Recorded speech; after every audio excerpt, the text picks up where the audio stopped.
Okay, good afternoon. I want to welcome you to this week's Midlothian ISD lunchtime update. Like each week, if you have questions or comments, please feel free to use the chat box if you are joining us through Zoom, or the comment section if you're joining us through Facebook. We have team members prepared to answer questions, and they'll try to get to your questions if they can throughout the process. If not, then we will come back with a frequently asked questions document for any questions that we see a lot of themes that we need to address. So we have several items to cover today, but first I want to start off like we do with many of our in-district meetings with a few MISD proud moments, things that we like to celebrate. The first one is our Diversity Council. They met this past Tuesday and they shared their recommendations as a group for their presentation to the board this coming Monday night, July 20th. This council is made up of staff, parents, students, as well as community members, and they've been spending a lot of time the last few weeks working on some recommendations to staff. And so I just want to thank them for their hard work and what they've been doing, and look forward to that presentation on Monday night. Also on August 4th, there will be a SHOT clinic offered for MISD students. This will be from 8 a.m. to 1 p.m., and that will be at the Midlothian High School Library. So thank you to our staff and our partners in this who are working hard to provide this service to our students. So once again, that's August 4th, that will be available. And then I just want to take a moment just to say thank you to all of our staff and how MISD proud I am of all of our principals and teachers. Many of you know, but our principals have been incredibly busy this week. I'm sorry, not this week, this summer, preparing for this coming school year. As you know, information has been changing almost daily in terms of what the expectations are for this fall. And so they have been working very hard with us, many of them not on contract at this time, working to get things prepared for the start of school. And at the same time, I want to thank our teachers. Many of them have been preparing for the upcoming year through staff development over the summer. They've been working through a variety of scenarios. And so just want to thank them for what they're doing. And I know that the unknown that is coming for the fall is creating a little bit of anxiety, and I know that, and we're going to work to provide them the support that we need to provide the best experience for our students. So thank you to all of our teachers and staff for what you've done this summer and getting ready for that. So before we get into our agenda, I also want to reiterate what I just said, and that is that everything right now related to the start of the school year is very fluid. I know there's a lot of information out there. Some of it is misinformation. There's been a lot of rumors going around about when we can start school, about how long we have to be virtual versus face-to-face, and can we go virtual, can we go face-to-face? And so a lot of that information is coming through the media. And so just know that as soon as we get direct direction, I guess, from the commissioner, from our county, from the governor, then we put that into action with our task force to look at that and make decisions on the areas that we have the ability to make decisions, but then also communicate that out in terms of what MISD is going to do moving forward. So just know that as soon as we get official word on things, then we send that out to you in a communication. We do have a call this afternoon with our Commissioner of Education, and we're expecting some changes and some additional guidance in a few areas. And so as soon as we have that information, and we've had an opportunity to get with our task force and our principals and our staff, and then as well on Monday night, probably some of that will require some conversation with our board. Then we will make some decisions moving forward and get that out to the community. So as a reminder, just know that we have this board meeting on Monday night, the 20th. We will be practicing some social distancing. Anyone in attendance will be required to wear masks. And then also, just for your awareness, we do have the availability of that meeting to be watched live online. So if you go to the Midlothian ISD website, go to our board link, you can see on there where you can watch the board meeting live. And our board's going to be asked to discuss several items that night. And one of those items is presenting our return to school plan. So that will be the first item under our discussion action, is looking at what are the options. And please know that even some of those items that we are discussing, there's still not final decisions made, because we're still right now a little over a month out from the start of school. So just know, though, we will begin probably a little more specific conversations that night. Just for your awareness, I know many of you participated in our survey, our parent survey, and we had, right now we have about 7,500 to 7,600 students represented in that survey, which is about 76% of our enrolled student population. And with that number, we have right now, right at 70% of our parents desiring that we go back to a face-to-face school environment, or that they are comfortable sending their child to a face-to-face environment, and that would be their selection right now. 29% of our parents have selected that they desire the virtual environment, and then 1% of our parents have indicated that they would not be returning. So really, in breaking that down from an elementary secondary perspective, we looked at that, and just so you're aware, it's very similar. So it's about a 70, 29, 1 in terms of our percentages right now on expectations or desire from our parents. So as we start Monday night in this presentation to our board, we'll recap really the work of our task force. We're going to look at what recommendations our committee is making and as it aligns to our TEA guidance. And then we're going to look at current recommendations in terms of phase 3 as we move forward, looking at face-to-face and virtual learning. And for what our understanding is, there's going to be some additional guidance, like I said, coming down today, probably some additional guidance coming out next week. And so we continue to look at it from multiple avenues, looking at what's best from a safety standpoint for our students and our staff moving forward. So looking at all these scenarios, obviously there's, depending on what option we select and what direction we go, there's a lot of additional costs and some resources that we're going to need moving forward. So just want to kind of give you some insight into what we're looking at and how that will impact the district. So I'm going to turn it over to Mr. Norris at this point, Assistant Superintendent for Finance and Operations, and he's going to talk a little bit about those items. Mr. Norris. Thank you, Dr. Ledbetter. Good afternoon, everyone. So yes, as Dr. Ledbetter said, we are going to have some additional cost. We just completed the 2021 budget, had that approved by the board, and we had already in that budget put some money aside for some of these COVID-related items, but there's going to be others. And as we're seeing, those demands are growing daily. We did get some federal funds that we were able to actually roll forward and took care of the old COVID expenses in last year, or what ended in June, out of last year's budget. But so we have that money available, but that was really not extra dollars. It's not additional dollars. It's dollars that were given us through the feds, through the TEA, and then TEA automatically adjusted our state funds down by a like amount. So no really gain there. But I want you to know that we are working very hard in the finance operations area to try to get our schools as safe as we can be as soon as school starts back up.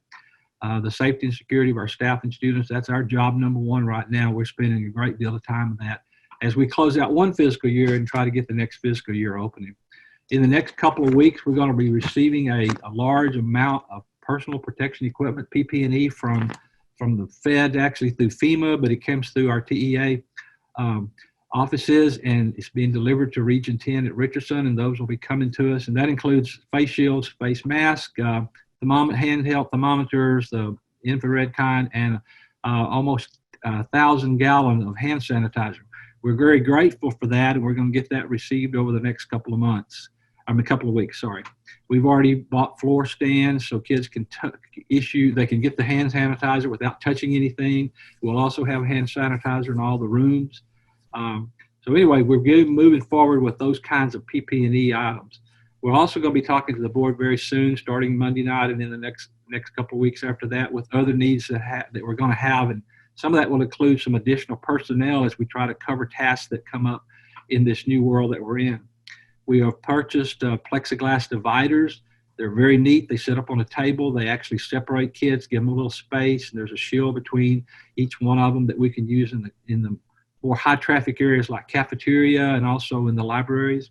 And we have some that we're going to be able to put into the classroom so that we can separate kids at a time, not each individual kid, but say kids come up for the reading lesson with their teacher, we can separate those kids. They're very neat. They're coming from a company here in town, in fact. We are also working through how we're going to transport kids. You know, in a regular year, we'll be somewhere between 3,500 and 4,000 kids a day on our school buses. So we're going to see what happens there.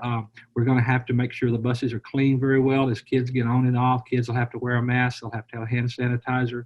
But we'll also have to space those kids out. So it's going to make a little difference how we run our routes, but we're going to be able to run those as efficiently as we can. Food service is another big area as kids try to, we want to feed our kids every day. And we'll be dealing with kids that are at home and kids that are at school and trying to get those kids fed. But we'll also have a challenge there as we try to isolate kids. We won't be going and having the line like you would think about in a school. We'll have to have some grab and go kind of meals or plated meals so that there's less contact between people. So while all these costs are not known, I just want you to know that we're working very hard with our board and with our other administrators to get these costs funded. We're not going to charge PP&E and items back to the campus budget because those campus budgets are designed for instructional purposes for the most part, and so we'll figure out a way to do that without. But we'll continue to purchase any goods or services or personnel that we need and find the funds to pay for it.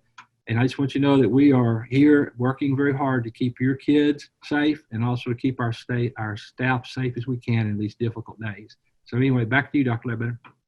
Okay, thank you, Mr. North. And along that line, for his last statement there about staff, at this time, I'm going to ask Kaylin Day, our Assistant Superintendent of Human Resources and Student Services, to join us and talk a little bit about staff and the health concerns of our staff. I know there's been some community conversation on what we can do to serve our teachers and staff. And obviously, when we talk about safety, we're talking about our students and our staff. So every protocol that we are putting in place, all the things that we're trying to do to provide for our staff and students is really, from a safety standpoint, for everyone involved in this organization when we come back face to face. And so I'm going to turn it over to Ms. Day at this point to address some questions and comments that we've heard over the last few weeks, and then some things that we're doing moving forward. So Ms. Day. Good afternoon. I want to share with you some things from the Human Resources and Student Services side that we will be discussing with the school board and making some recommendations. One of those, our substitute pool. Our substitutes are part-time employees that just work on a daily basis as they choose. We will be recommending to the board to hire some permanent substitute teachers to be available for in-person and online instruction so that they will be a full-time employee for the district. We're also looking at class sizes for effective instruction, dealing with face-to-face instruction and virtual learning. We'll be discussing some of those numbers with the board. And also, there have been questions that have come up about hazard pay. We do not have hazard pay, but the federal government has the EPSLA in place, which is a leave for any employee that has a COVID symptom or COVID-related illness. And there are 10 paid days. We will be presenting to the board the possibility of adding 3 additional days to cover for any of our employees that would possibly have days beyond the 10 days. And then we also are working on protocols on a daily basis and on a weekly basis. We are in touch with our health officials here in Ellis County and then on calls with other health officials and people across the state. So we are working to update protocols and procedures for our teachers and our students. Back to Dr. Ledbetter. Okay, thank you, Ms. Day. And I'm sure there will probably be some questions at the end that we can address, or we'll follow up in our follow-up email on this video. But just one more item on our board agenda. We also have on Monday night our Diversity Council. And I know we've spent some time in the last 2 or 3 weeks on this community update talking about our initiatives towards diversity and equity and inclusion. So the Diversity Council will be sharing some items that, like I said, that they've been working on. We're going to present a board resolution on our stance to end systemic racism and focus on diversity, inclusion, and equity across all of Midlothian ISD. The board will also hear and take action on some modifications that will be presented to them that night on our student code of conduct, our student dress code, our employee and student handbooks, and all of this in an effort to be clear that discrimination and racism will not be tolerated. And then we're also going to look at some modifications to the dress code to be more inclusive. So all these items are in response to some things that we've heard here over the last several weeks. The council will also be presenting its recommendations for ongoing professional development related to diversity, inclusion, and equity. So we are looking at training programs for staff, for administrators, and then eventually looking at training that we can do with our students. So they'll be sharing that with the board. We're also going to be looking at our district's next steps, which we will be we've got a position posted. We're going to be talking to our board about that Monday night for a director of diversity, equity, and inclusion. And then we have a request for proposals out there for a consultant to come in and work alongside of that director position this year as we move forward with the initiatives that we have. And like some of the things that we're doing right now are really to look at a short-term focus. What are things that we can do right now as we start school? And what are the things long-term that we need to do? I know we've talked about some of our, looking at our curriculum, looking at our staffing, looking at our hiring procedures. And so those 2 individuals will work together with our various departments and ensure that we create an environment that is very diverse and equitable as we move forward. So, and also along with that, next week, along with those two positions, we're going to hold a thought exchange. And those of you that have joined us in the past have been through this process. We're going to do that as part of our community update to gather your input on what traits you feel like are important to have in that director position.